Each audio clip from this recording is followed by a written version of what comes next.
Ayo, goyang, rayu.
Sing jaga beras ya melu goyang lho Mas.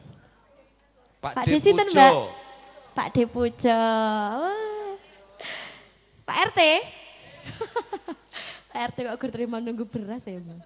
Lho, jenenge kebersamaan ki ngono kuwi ora apa RT terus kudu nek ngarep ora, Dik. Ngono. Iya. Ya sok nang mburi bareng ya. Ngono nek mburi.